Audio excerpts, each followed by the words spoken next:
Cartesian product, ordered pair और relation, ये तीन टॉपिक्स हम लोग कवर कर चुके हैं। सेट ए से सेट बी की तरफ अगर हमें ऑर्डर पेयर लिखना है तो हम लोग सीख चुके हैं, कार्टेशियन प्रोडक्ट लिखना है तो हम लोग सीख चुके हैं, और रिलेशन डिफाइन करना है सेट ए से सेट बी की तरफ तो हम लोग सीख चुके हैं। अगर आप लोगों ने फर्स्ट लेक्चर नहीं देखा तो पहले उसको देख लेना, तब इस पे आना, ठीक है। इस लेक्चर में हम लोग कुछ क्वेश्चंस लेने वाले हैं, कुछ न्यूमेरिकल प्रॉब्लम्स लेने वाले हैं जो उस थ्योरी के बेसिस पर है, ठीक है। Now let's start. देखिए first question is set P, हाँ सेट पी के एलिमेंट्स हैं A E I, set Q के एलिमेंट्स हैं 1 3 5। हम लोगों को क्या लिखना है, P cross Q. P cross Q means Cartesian product of P, Cartesian product from P to Q, Cartesian product लिखना है। फिर पी क्रॉस पी भी लिखना है और number of elements in Q cross Q. एक एक करके सब चीज देखते हैं। देखिए जब हम लोग पी क्रॉस क्यू लिख रहे होंगे तो उस केस में क्या होगा, set of all the elements या set of all the order pair, सारे ऑर्डर पेयर का वो सेट जिसमें फर्स्ट एलिमेंट बिलोंग करेगा पी सेट से और सेकंड एलिमेंट बिलोंग करेगा सेकंड मतलब क्यू से, ठीक है। That means a, 1 a, 3 a, 5। अच्छा आप लोग डायरेक्टली पता भी करवा सकते हैं। देखो एक क्वेश्चन एक प्रॉब्लम का मतलब सिर्फ एक सॉल्यूशन में सीखा करिए। एक प्रॉब्लम का मतलब ये है कि आप लोग उसके आसपास के सारे डायमेंशंस कवर किया करिए, ठीक है। देखो पहले ये देखते हैं कि आखिरकार होंगे कितने एलिमेंट्स। इसमें 3 एलिमेंट्स हैं, इसमें भी 3 एलिमेंट्स हैं, तो इनके कार्टेशियन प्रोडक्ट में एलिमेंट्स कितने होंगे, 3 into 3, दैट मींस 9 एलिमेंट्स होने वाले हैं, ठीक है। 3 हम लोग लिख चुके हैं। फर्स्ट एलिमेंट जिसको मानते हुए सेकंड एलिमेंट ये मानते हुए लिख लिया। फर्स्ट एलिमेंट आप ई को मानेंगे और सारे सेकंड एलिमेंट्स में इसको ले लीजिए। फिर से फर्स्ट एलिमेंट आई को लीजिए और बाकी सारे सेकंड एलिमेंट पे इनको ले लीजिए, i, 3 i, 5। इस तरीके से this is p cross q। अगर हम लोगों को p क्रॉस p लिखना है दैट मींस याद रखना इस वाले केस में फर्स्ट एलिमेंट भी सेट एक p को बिलोंग करेगा और सेकंड एलिमेंट भी सेट p को ही बिलोंग करेगा। That means a, a, a, e, a, i। Now second first element इसको मानेंगे e, a, e, e, i। अब फर्स्ट एलिमेंट i को लेते हैं, i, a, i, e, i। Is it clear? सारे order pair को set के अंदर डाल देना, यही सेट क्या कहलाता है, कार्टेशियन प्रोडक्ट, ठीक है। Third question is number of elements in q cross q। That means आपको वो सारे ऑर्डर पेयर्स लिखने हैं, उनका सेट बनाना है जिसमें फर्स्ट एलिमेंट q को बिलोंग करेगा, सेकंड एलिमेंट भी q को बिलोंग करेगा। इसमें हमें सारे ऑर्डर पेयर लिखने नहीं है, हमें क्या बताना है, इसमें सिर्फ ये बताना है कि कितने एलिमेंट्स होंगे। तो कितने होंगे, देखिए इसमें 3 और सेकंड वाले में भी 3, 3 3 जा 9। That means number of elements in Cartesian product q and q is 9। क्या आप लोगों को तीनों क्वेश्चन क्लियर, ठीक है। तो आप लोगों को इस क्वेश्चन की मदद से इतना तो आ चुका है कि किसी भी कार्टेशियन प्रोडक्ट में कितने एलिमेंट्स होते हैं वो आराम से लिख सकते हैं। किसी भी कार्टेशियन प्रोडक्ट को कैसे लिखना है ये भी आप लोग लिख सकते हैं, ठीक है। अच्छा ऑर्डर पेयर की बात करें, अगर आप इस सेट को हटा दो तो ऑर्डर पेयर बन गया सारा, order pair from p to p, order pair from p to q। इस सेट बस कर्ली ब्रैकेट को हटा दीजिए, सारे ऑर्डर पेयर हो गए, ठीक है। ऑर्डर पेयर के सेट को ही तो कार्टेशियन प्रोडक्ट बोलते हैं, क्लियर। नाउ सेकंड क्वेश्चन की तरफ मूव करते हैं। देखिए सेट ए के एलिमेंट्स हैं x1 y1 z1, set B के एलिमेंट्स हैं x2 y2।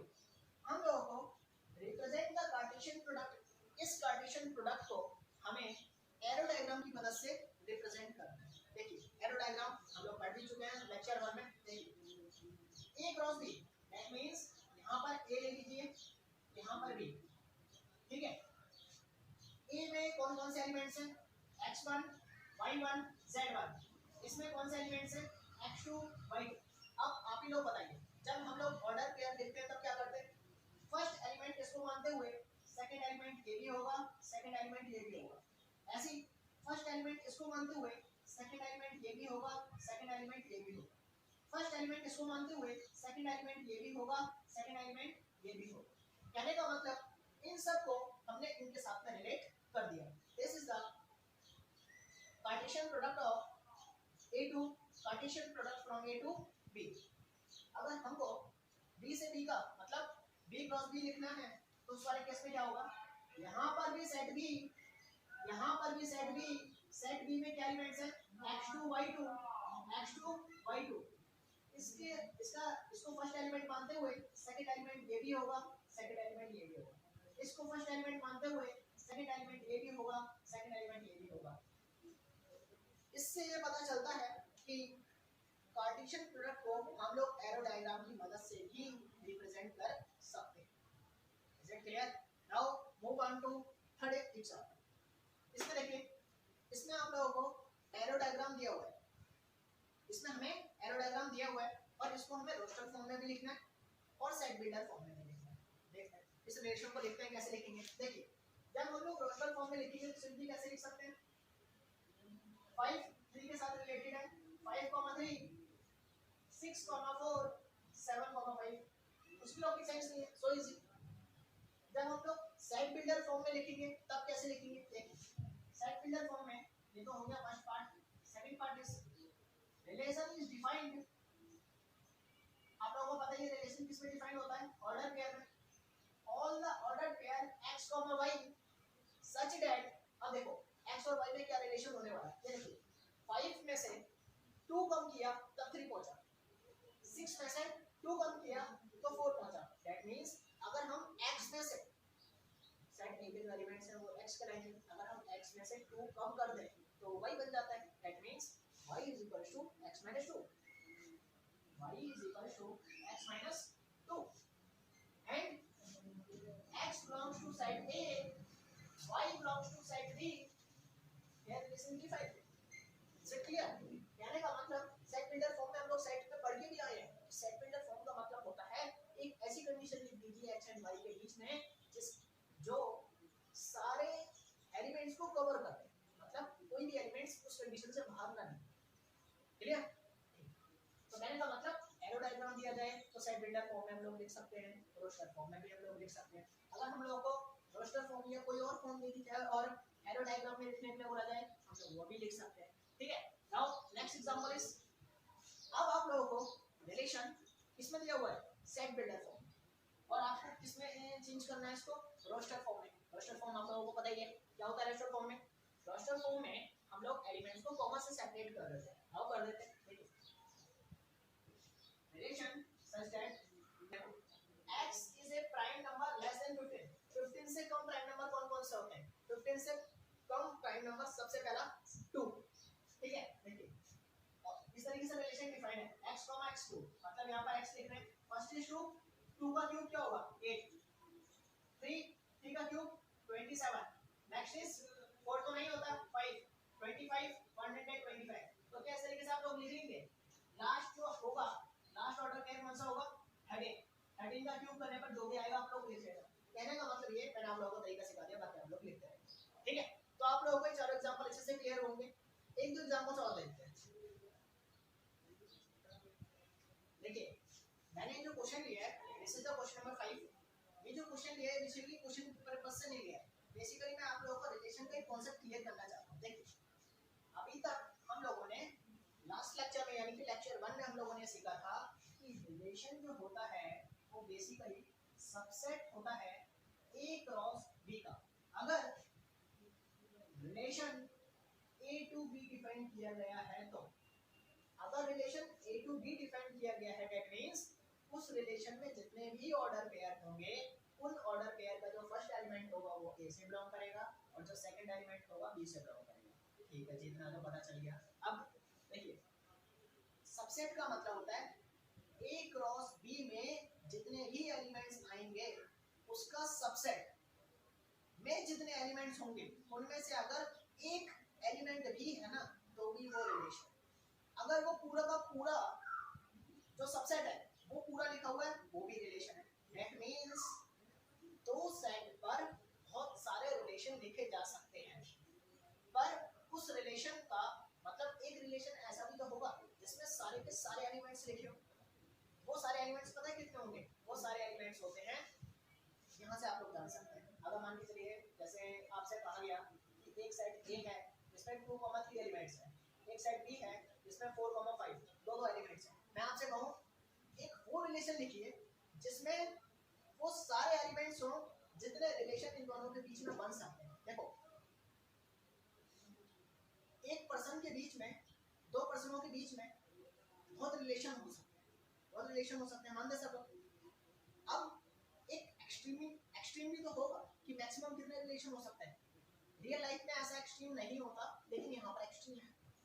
यहाँ पर फिक्स है कि इससे ज्यादा इनके बीच में रिलेशन बन ही नहीं सकते। और वो एक्सट्रीम क्या है, वो एक्सट्रीम यहाँ से पता चलता है। पहले इनका a क्रॉस b निकालिए। a क्रॉस b में कितने एलिमेंट्स होंगे? 2,2, दैट मींस 4। अब उस रिलेशन में कितने एलिमेंट्स मैक्सिमम होंगे? तो इसके सबसेट में कितने एलिमेंट्स होंगे? Number of elements in subset. Subset में कितने एलिमेंट्स होंगे? 2 की पावर 4। Answer is 16। मतलब अगर हम एक एक्सट्रीम वाला रिलेशन लिखें तो उसमें 16 एलिमेंट्स हो सकते हैं, इससे ज्यादा पॉसिबल नहीं। क्लियर? अब ये तो हम लोगों ने दो सेट को लेकर बात करी। अब यहाँ पर हमें दिया हुआ है कि एक सेट ए है, इस ए सेट पे ही सारे रिलेशन लिख डालिए। सारे रिलेशन का मतलब ये एक्सट्रीम पर बात कर रहे हैं कि जितने रिलेशन हो सकते हैं सारे लिखिए। देखो घबराने वाली बात नहीं है, हो सकता है आप लोगों को समझ ना आ रहा हो। समझ ना आने का कारण सिर्फ यही है कि ये नया कॉन्सेप्ट है। आप रिवाइंड करके दोबारा से देखिए, तसल्ली से समझिए, पक्का समझ आएगा। इस एग्जांपल की मदद से और क्लियर हो जाएगा। देखिए सबसे पहले इस ए की हम लोग क्या करते हैं, क्योंकि ए पे ही लिखने हैं, दैट मींस ये जो रिलेशन डिफाइन हो रहा है ना, वो पता कैसे हो रहा है? ए टू ए, मतलब यहाँ पर पहला सेट भी ए है और दूसरा सेट भी ए है।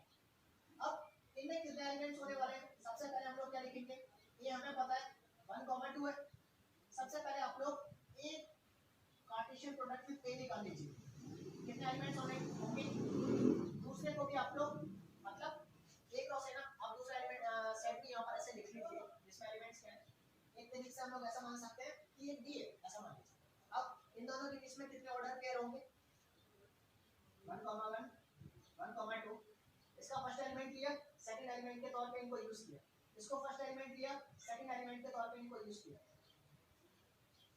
इनका हमने कार्टेशियन प्रोडक्ट निकाला और उसका सेट क्या होगा? सारे ऑर्डर पेयर लेके उसका सेट बना दिया। This is the Cartesian product of A and A. अब इनकी अगर हम लोग सबसेट लिखें तो उस सबसेट को ही हम लोग एक्सट्रीम वाला रिलेशन बोलेंगे। ठीक है? अब उसमें कितने एलिमेंट्स होने वाले हैं मैं आप लोगों को बताऊं। Number of elements in subset of A cross A, 2 की power number of elements in this 1 2 3 4, 4 elements हैं। Answer is 16। दैट मींस वो जो रिलेशन होगा ना उसमें टोटल 16 होने वाले हैं। 16 एलिमेंट्स आने वाले हैं। और 16 कैसे लिखे जाएंगे? सबसे पहला तो 5 होता है, उसके बाद में इसको लिख लीजिए 1,1, फिर 1,2, और ये ऑर्डर पेयर में, सारे ऑर्डर पेयर में ऐसे आप लोग लिखेंगे। देखो पहले सिंगल का लिख लीजिए 1,1 कर्ली ब्रैकेट में, 1,2 कर्ली ब्रैकेट में, कर्ली ब्रैकेट में, कर्ली ब्रैकेट में। सबको एक बार सिंगल ले लिया, एक बार 5 ले लिया, 5 हो चुके हैं। अब ध्यान से सुनिए, अब दो की पेयर बनाइए, इन दोनों को कर्ली ब्रैकेट में डालिए, फिर इन दोनों को कर्ली ब्रैकेट में डालिए, फिर इन दोनों को कर्ली ब्रैकेट में डालिए। 3 और हो गए, टोटल हो गए 8।